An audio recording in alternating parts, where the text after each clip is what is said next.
Welcome. This is Kirsten Hodgins. This is week 2 of 4 of the meditation series. I'm going to share my screen. If you missed week 1, no problem. I really want you to go and check out on my website, kirstenhodgins.com, the link to week 1. But we are going to have a quick review for you because we really want you to catch up. And even if you're watching this a month from now, a year from now, it's really valuable to begin. This is a beginner course.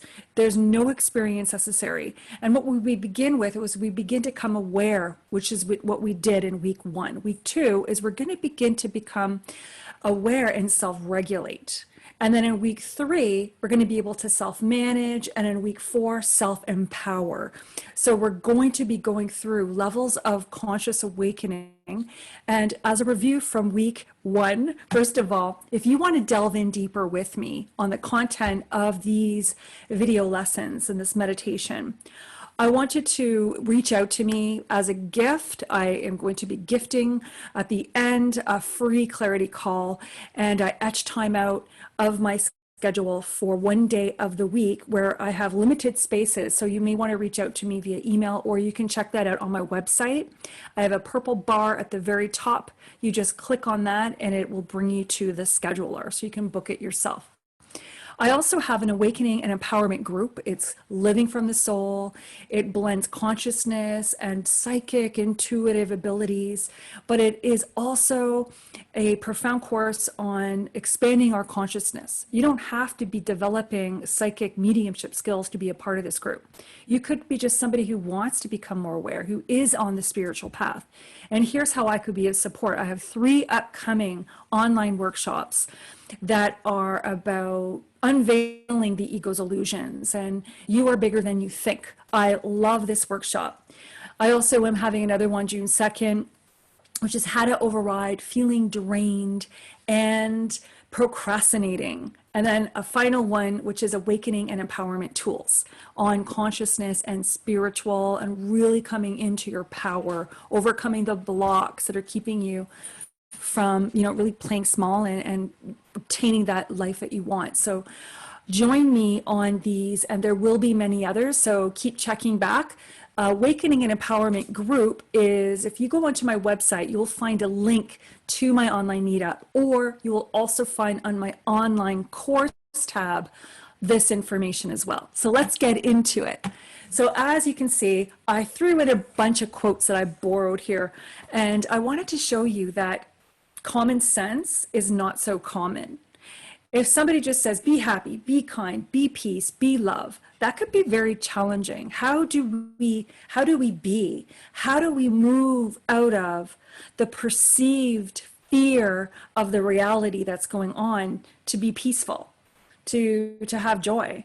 What if we're operating from that space where in the future I will have joy and peace?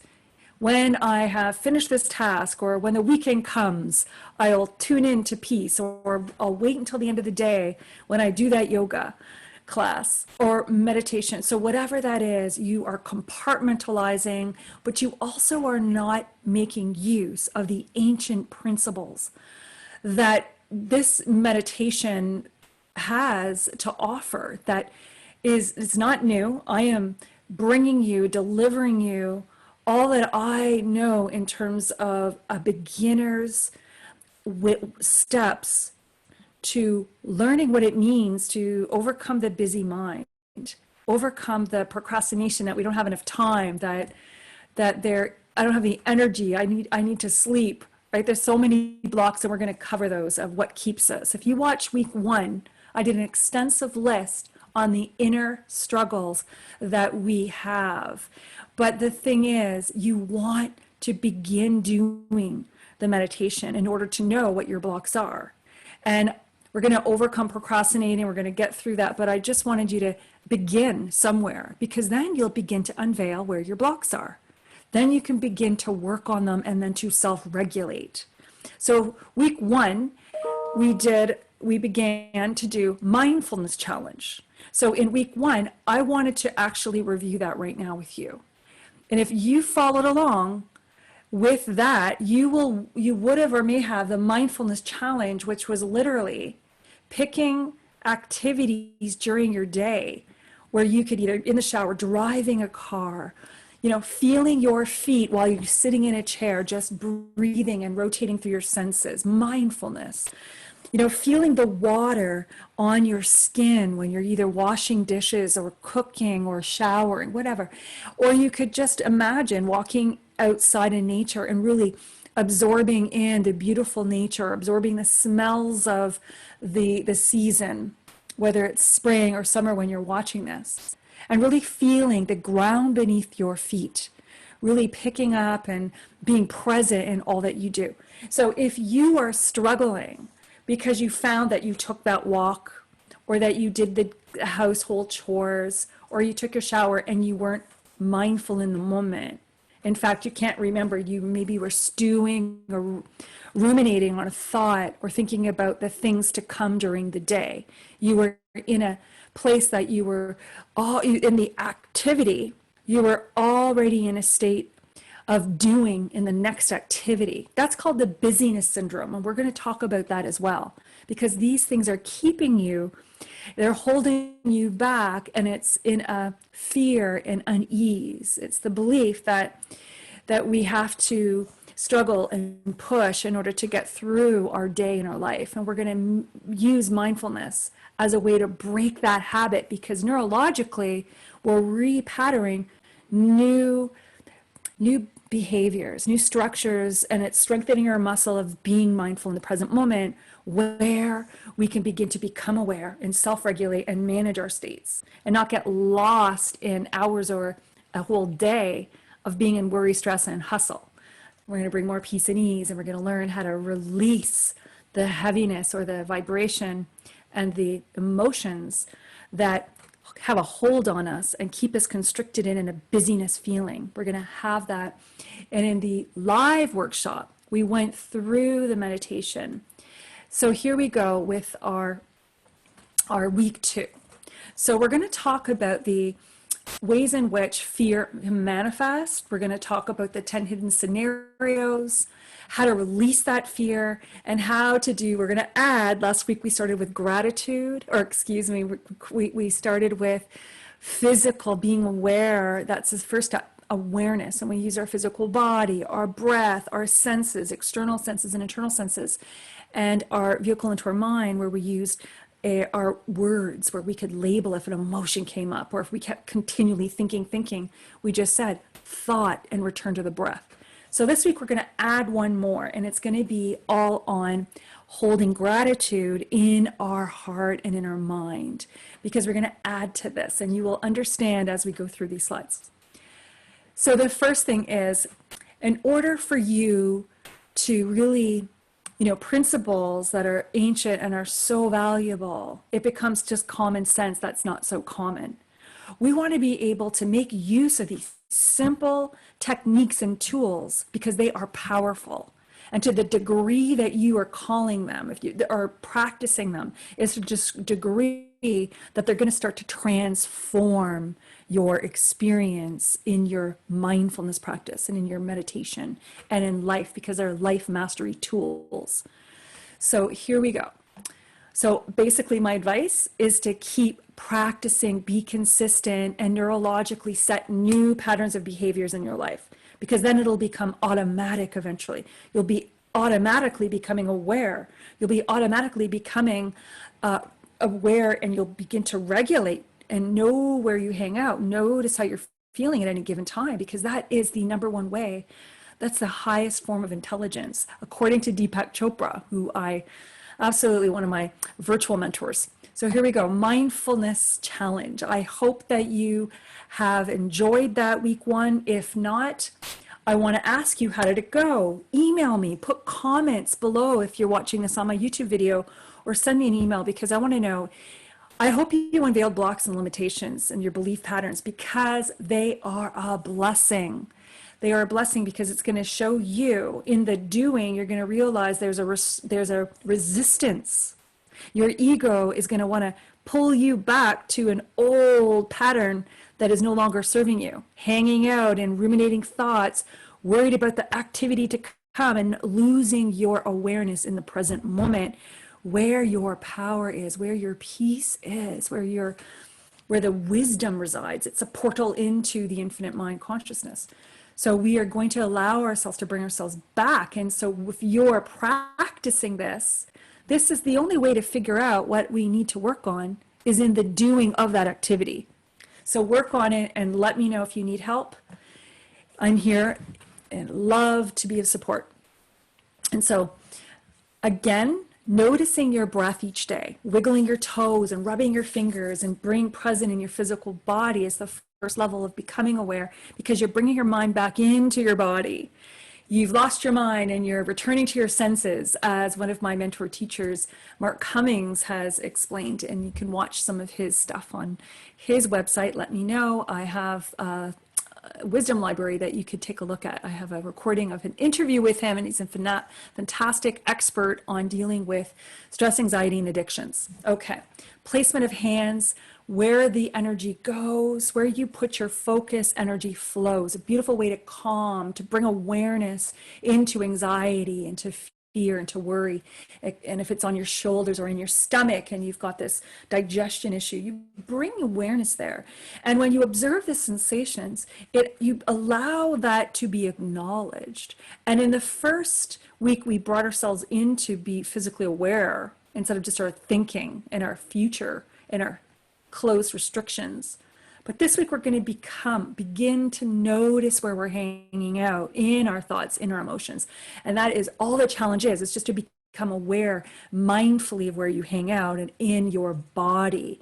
And then in the weeks to come, we're going to begin to start to manage and articulate that and empower ourselves. So this is basically a reminder. So notice external sensations and noticing internal sensations. And another thing is mind is a tool. It's a vehicle into consciousness. If we are sitting in the breath and we're focusing on our breath, that is a wonderful way to be present.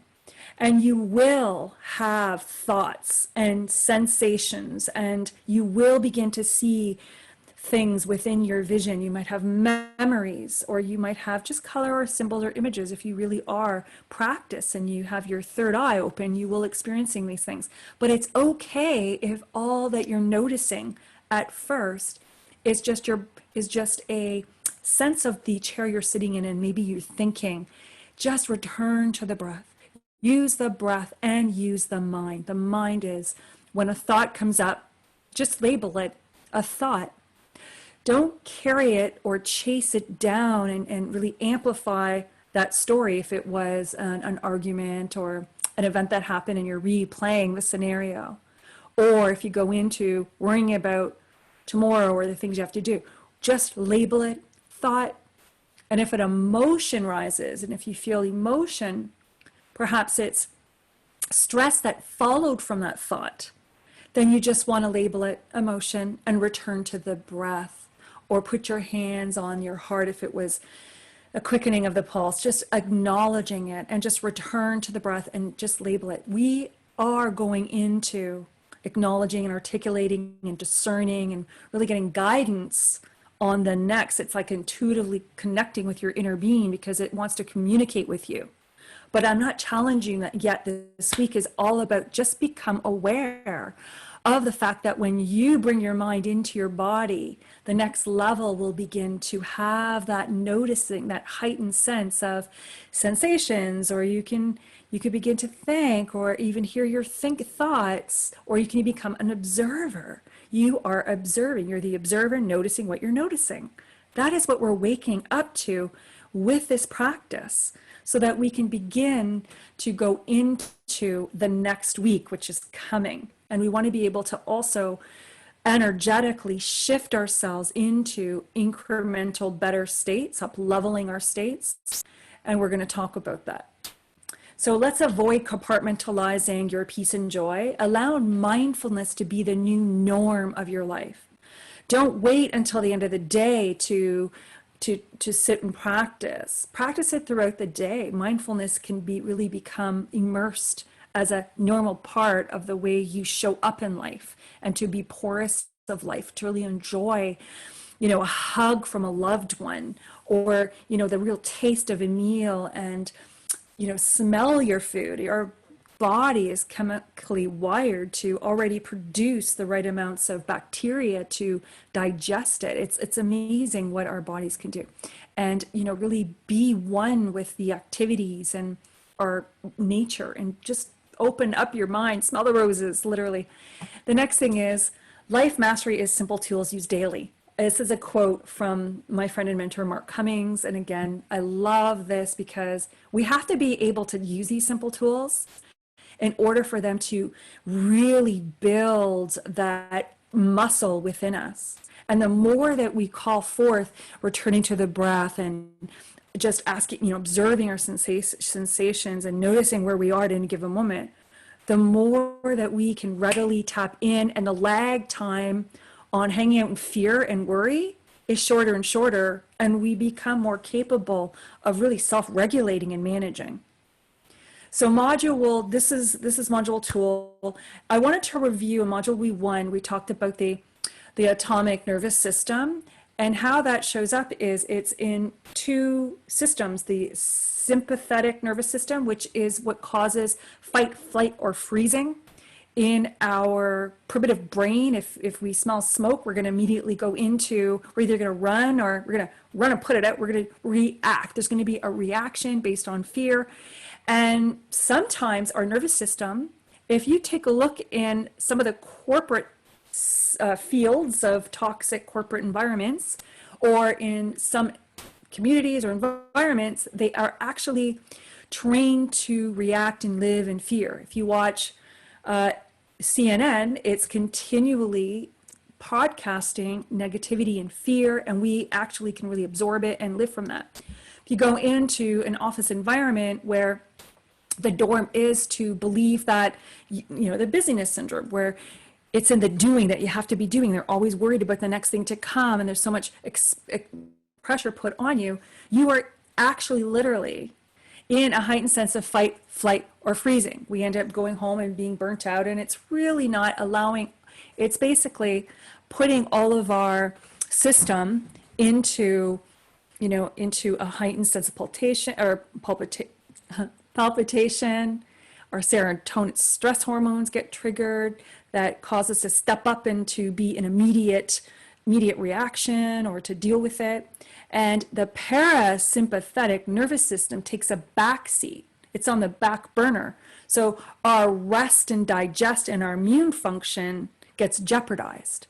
And so when we are in meditation, we begin to bring our nervous system into the atomic state, where we can begin to have that rhythm, that communication. Our brain will signal and help to regulate all of those good feeling hormones, those things that we need to heal and repair.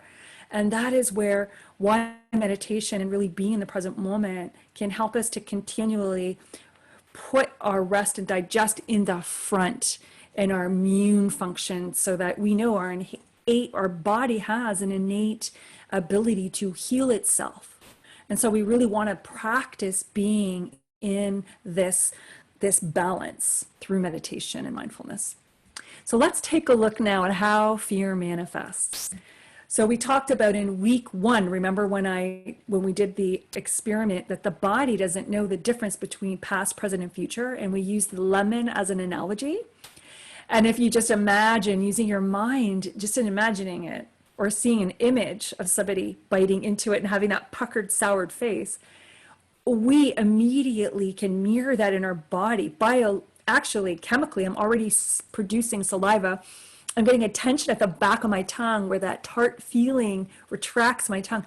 It's already happening. I'm experiencing it. Our thoughts trigger emotions and trigger a reaction within our inner being, our inner cells, and our muscles, and our chakra systems, our energy centers.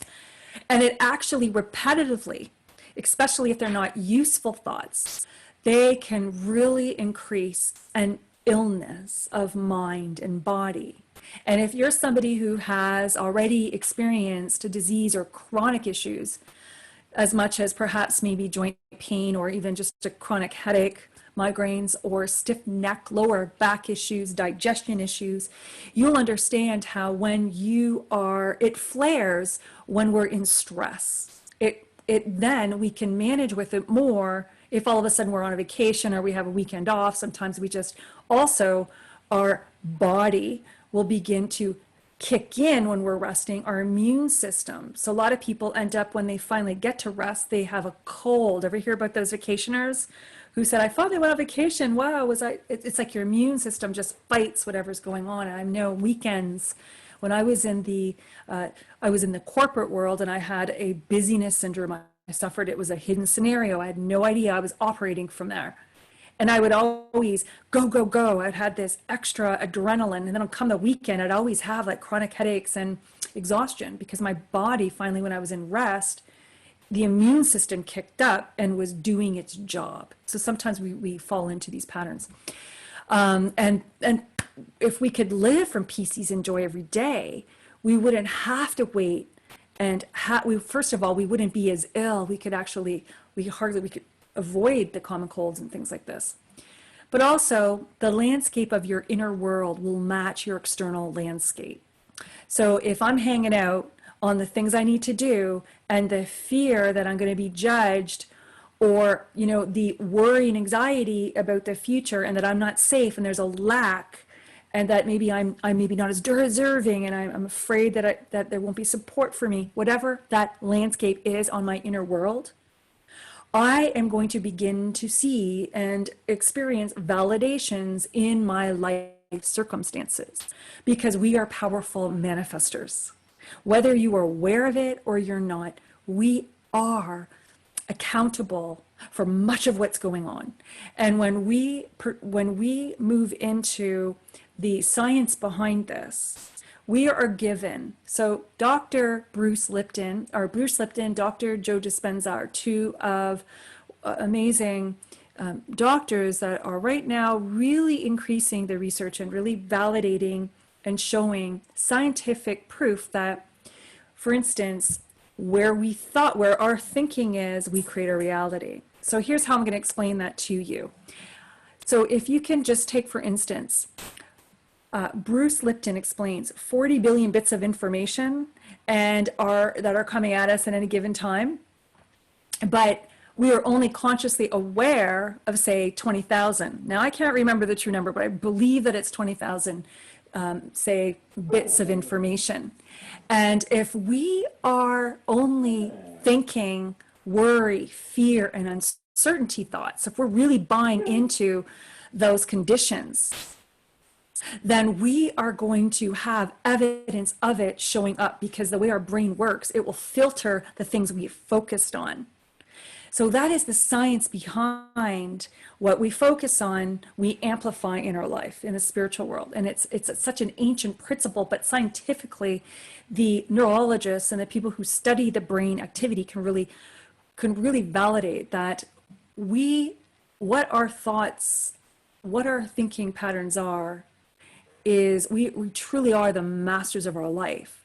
And so this is the week we're going to really begin to notice in our mindfulness what we're thinking about, where we're hanging out, and where we're going to remember, by that lemon analogy, how it reacts in our body. And if you could palpably feel that, imagine all the hidden fear, that the blocks that's running on a subconscious program that we're not even aware of.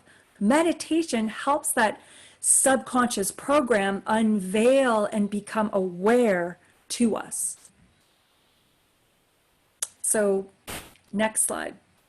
And also, just to fill the celery memory, stored brain production. Okay, so that means that thoughts are stored in thoughts. The more we think, the more we amplify it, and the more we produce, the brain produces and stores those energy in terms of the production. So every cell, the brain will begin to repattern and imprint a new cell based on those states. So that is why when we are creating our physical reality in our body, we're creating more and more of that within our body. So we really want to become aware of our role in a healthy environment, so that the celery memory stored, the brain production, when we're more in rest and peace and ease and joy and love, our brain can imprint more of those cells and more cell memory of that in our body. Hidden fear scenarios. So are any of these hidden scenarios happening in your life? The dark night of the soul, it's it's the number one thing that if you are feeling fear, this is the worst case scenario.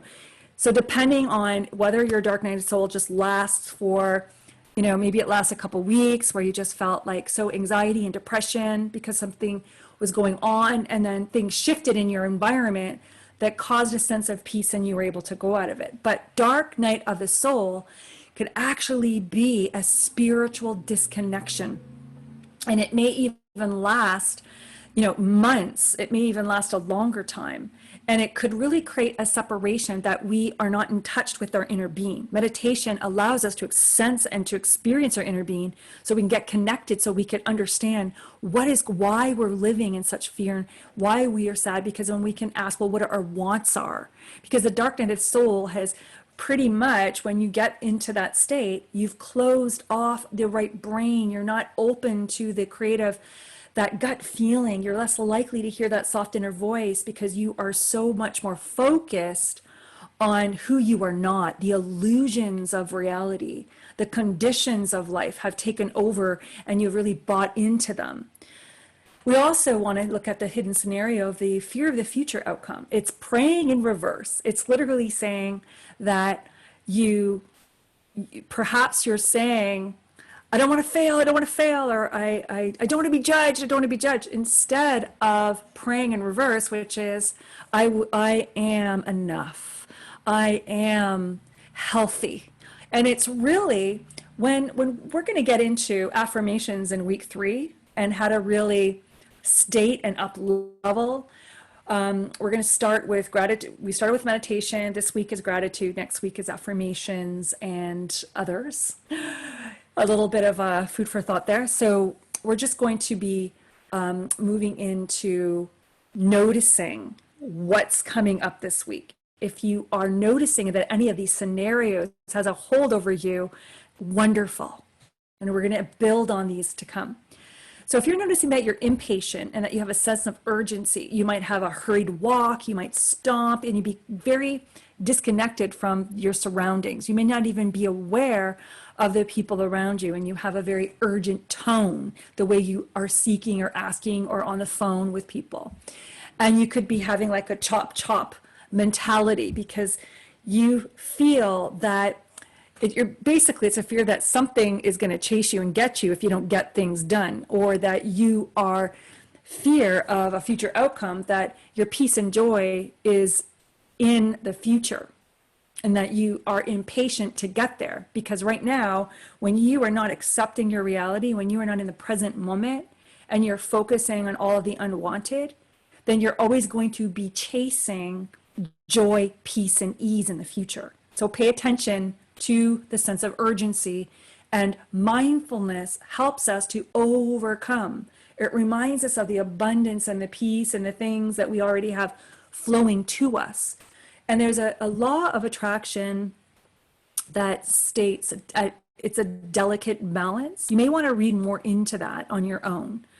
Delicate balance teaches us, we're going to get into it in week 3, but it teaches us really how to become aware of our things that are unwanted and that we resist, and how if we hang out there too much, it's a blessing to see what we don't want in life. It's a signpost to a direction of our soul's purpose for being here. It's a journey of what we want to create.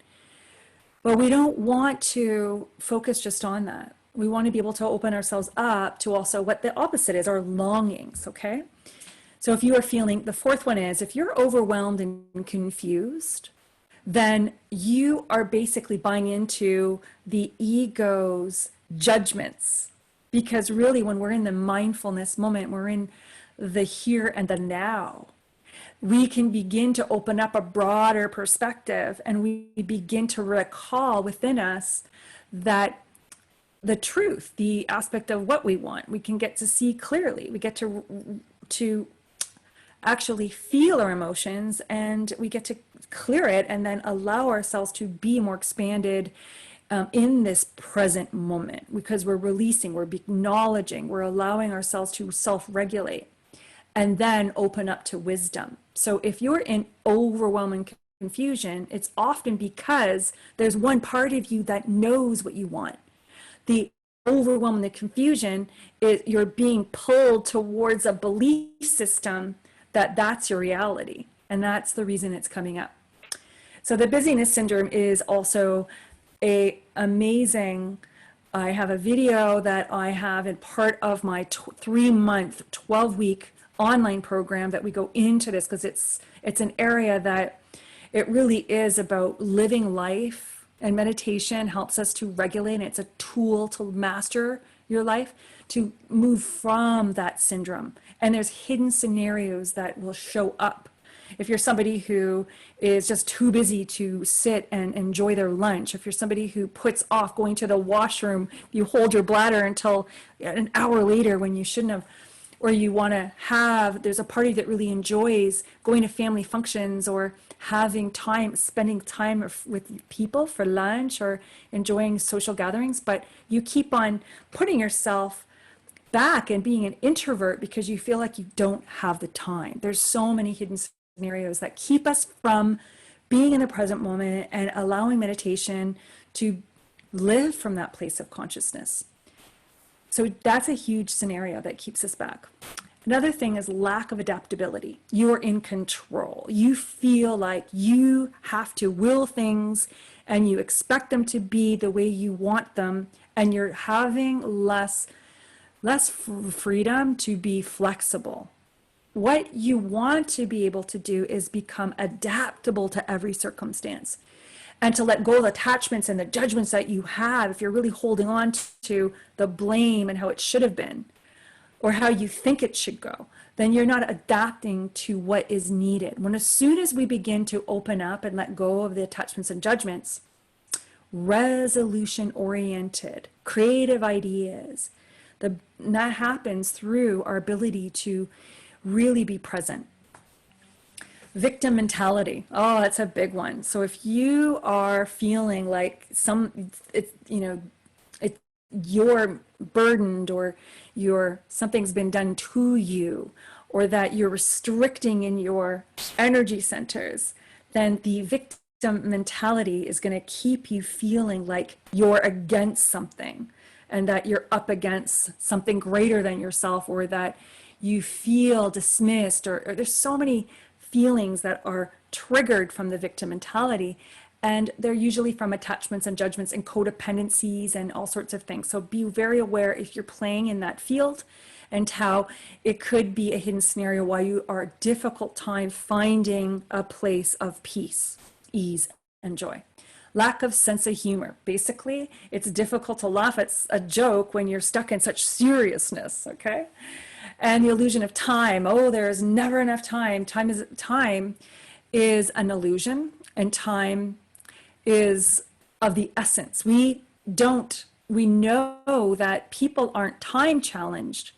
They are in a state of being challenged. It has less to do with the activities. It's not activity challenged. It's more how they want to be, how they want to show up, and how they want to adapt to things. Because we know that if we're looking for a perfect balance and a perfect time, it's always going to be evasive.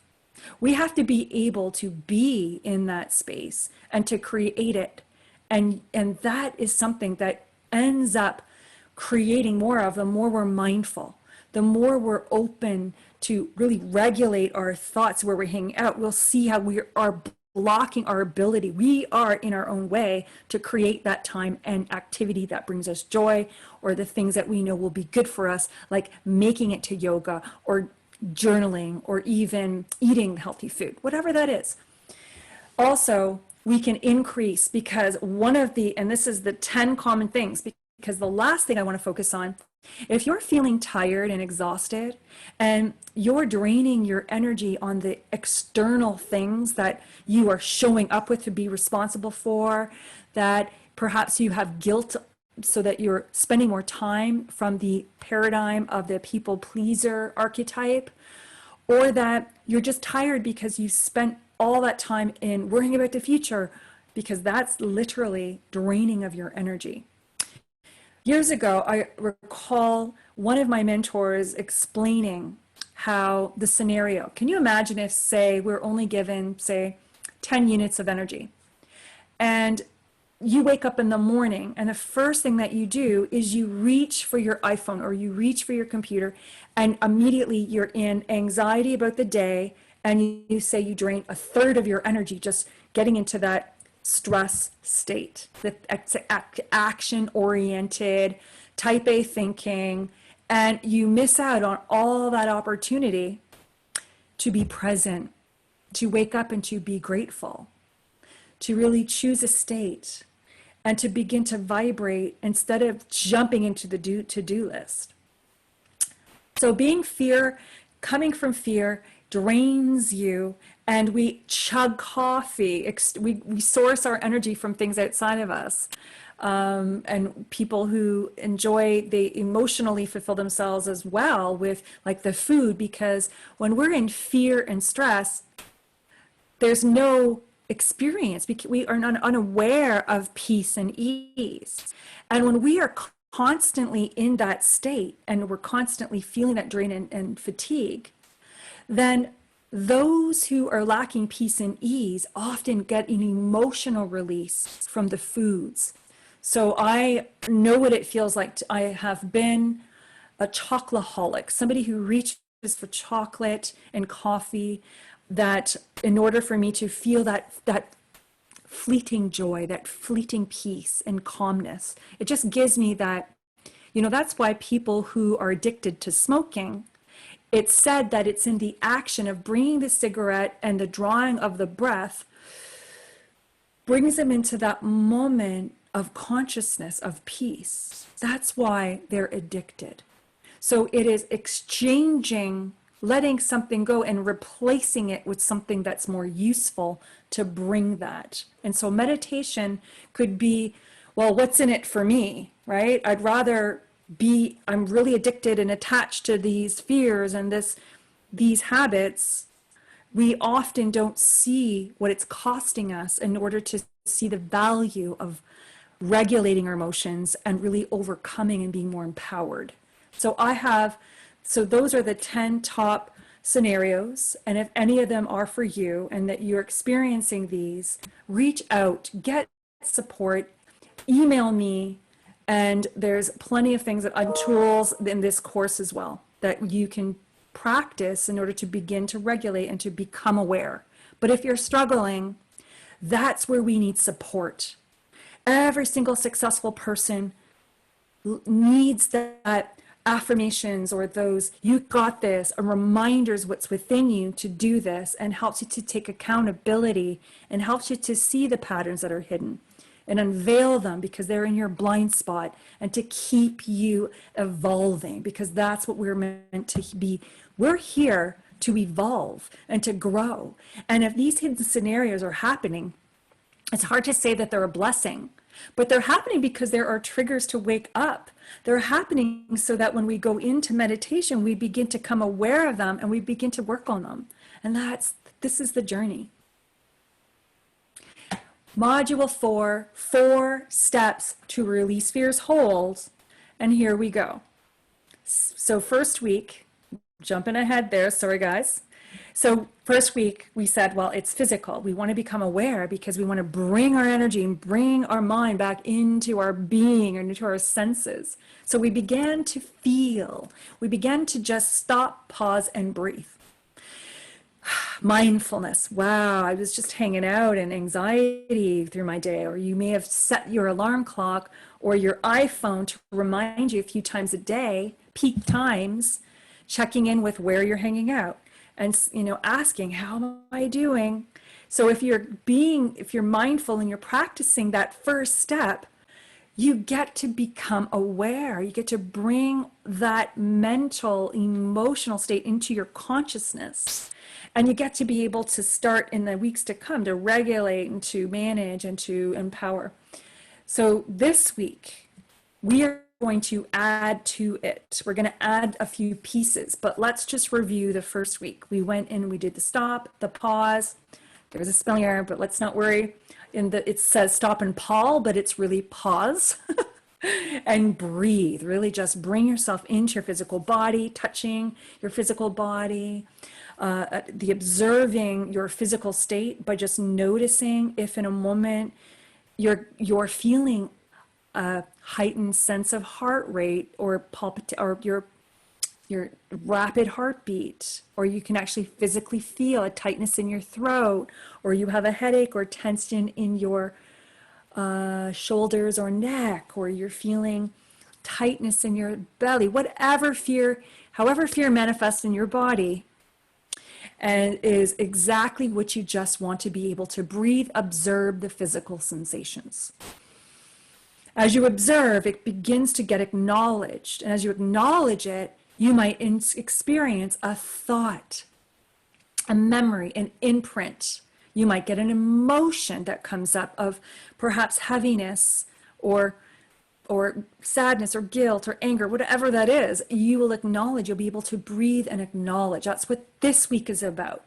It's about, now that we've experienced knowing what it feels like to bring our mind into our heart, we can use this state in this perfect place of presence, of conscious here and now, to feel into those emotions and those thoughts that are creating our reality, that are creating an illusion of who we think we are, and our landscape is what we've created from those manifestations. We're beginning to look at how we are playing a role, and we are going to begin to move into the experience of acknowledging where we are. And that's literally all I'm asking, is to become aware of where you're hanging out. And the next phase, this is a little bit, that's for beginner, but some of you may already be experiencing the ability to acknowledge the story or the experience of what your needs are. And you're saying, my needs weren't being met. Maybe you weren't heard, or you felt dismissed, or that somebody projected a blame on you, whatever that is, that's fear, or you're concerned about the future that your needs won't be met. Whatever that is coming up, that's the next level. And if that's already experiencing it, you are right aligned with this course. You are exactly where you should be. But if you're not, begin to practice the mindfulness, begin to practice the feelings of the current situation by observing all simultaneously your senses all at once, bringing yourself back into breath when you get caught up in a thought, okay? So then you will begin, it's a muscle of awareness that you're building. The most important part of this week is, if you're not already asking and feeling what your needs are and hearing some of the emotions and the thinking that's coming up, that's okay. But if you are, I want you to begin to just notice it and put your hands on your heart, or just hold in receiving posture with your palms up on your lap, breathing in and out that beautiful essence of peace and tranquil and that love and light energy that we did in the guided meditation on the live call, where we fill our awareness up with that, and it literally dissolves and disintegrates as we become aware. As we become aware of that light, it immediately shifts us into a whole different reality. It helps us to connect with that essence that we already are, our natural state. When we surrender, and this is what this part is about, it's about surrendering. It's not saying we're throwing in the towel and that's it, forget it. No, that is not what we're doing. What we're doing is, and here's a saying, it's, this is what life looks like right now towards my evolution and my desires. This was given to me from my mentor. And this has been probably the most empowering statement when I was practicing mindfulness that really helped me to be a more powerful creator. Because I went into the fact that, wow, this is what life looks like right now. And it's up to me. I could either buy into it and be powerless and really hold on and give the fear an illusion that it holds over me. Or I could begin to say, well, this is just what it looks right now. And I may not have the answers, and things may not be appearing differently in my physical reality, but I know in truth, when I open up the powers that be and I begin to really hold that anchor of who I am and those thinking, week 3, we're getting into this, we're going to begin to really take our power back and really create and wield that state into more empowering states, wield those thinking thoughts, using our mind as the master of our life into more feeling places. So we're now the surrendering of fear. Like I said, it's not throwing it in the towel at all, because people often say, if I let go of this worry, then I'll fail, then it'll be my demise. That is an illusion. That is the ego's way of staying, thinking you're staying attuned to something in order for it to be resolved. Resolutions can't come from fighting fear with fear. We must allow that space so that we could create the alignment with our left and right, being in a parasympathetic system where our rest and digest can come forth, where we begin to open up into the right brain of our intuition, our creative thinking, to help us through that. That's what surrendering means in meditation to me. Also, I have recently heard the grand overall plan. That's the acronym for God. Grand overall plan. So we have to trust and have faith that, well, things look like this, but I have to have trust and faith that this too shall pass, like Buddha's words, that wisdom. This too shall pass, that there is a greater overall plan, that there is a higher hierarchy of wisdom that is in play here, that we are all a part of and co-creating with, right? And I'm a part of that. And I take accountability. So that's what we're waking up to. So here we are moving forward. Week 3, we're going to begin to release more, stress less, using that mindfulness and managing with affirmations. And that's a beautiful week. I can't wait. And then we're going to end it with self-empowering. So let's talk about the homework for the week. And this is the final slide. Gratitude challenge. So gratitude, being grateful. What am I grateful for? We often spend so much time focusing our energy and our worry and draining our energy on the things that are going on in the material world, that are happening in the current circumstances. And we realize that, well, our thoughts created our reality. So we were a part of that creation in the first place. So what we're going to do is begin to realize, wow, what I am grateful for helps us to up-level our states. Because when I start to focus on the things that are already present, and again in week 3, we're going to talk about the law of attraction and the law of delicate balance, because we really want to hold a foot.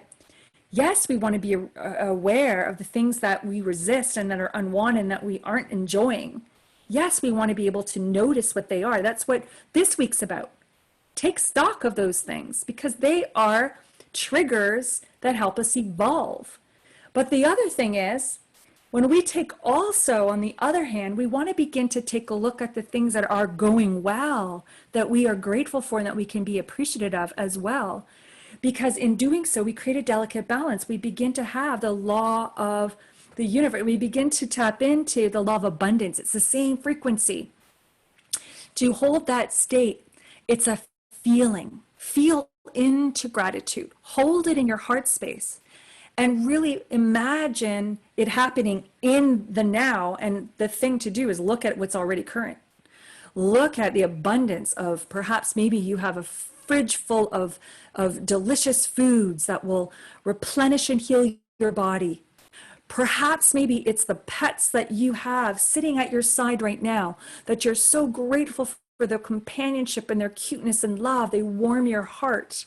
You know, not just be grateful, but ask, how, really state in your heart how they're grateful.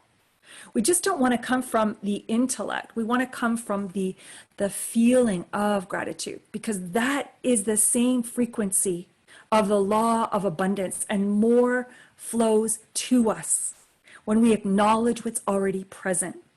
It allows us to see the abundance that's already present. We begin to become more and more available to see all the good that's happening. And it's just a beautiful place. So this week, every morning when you wake up, I want you to begin to think of 3 to 10 things that you could hold in your heart, and you could even explain in your internal heart and really give guidance to on why you're grateful for it, and really allow that and be grateful for what you already have.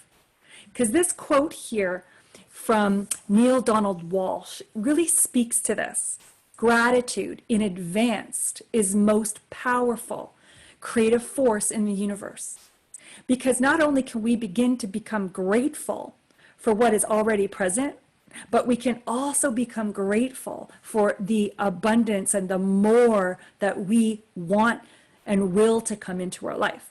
If you're seeking more and more peace, more and more self-love, more and more clarity or creativity, well, then hold that gratitude, and that'll increase. More of the future will end up becoming more available. And it's almost like you collapse time. These things happen more rapidly.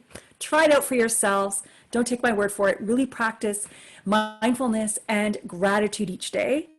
And I really just enjoy the transformations that begin to happen in your life. And also keep me posted and put your comments in, send me emails on how that's going for you. So thank you very much. In the slides that you'll be getting, you'll have a repeat. Send me questions via email. Let me know if you have any questions or triggers that are coming up. Take me up on this offer, a gift to you. I'm etching out my time, my energy, and wanting to share my wisdom with all of you. So if you want to send me an email or just want to simply book a session right away, do so. Visit my website. I have a bar at the top of my website that says free clarity call. Click it. It'll take you right to the scheduler. And I set time aside on Tuesday to really allow myself to give myself. And that's my way of really giving and being of service. And that's my gift to you. And it's a first comes, first service basis, and they fill up quickly. So please send me your email questions as well. Thank you so much for joining me. This has been a wonderful experience, and I look forward to seeing you all again for week 4. Blessings.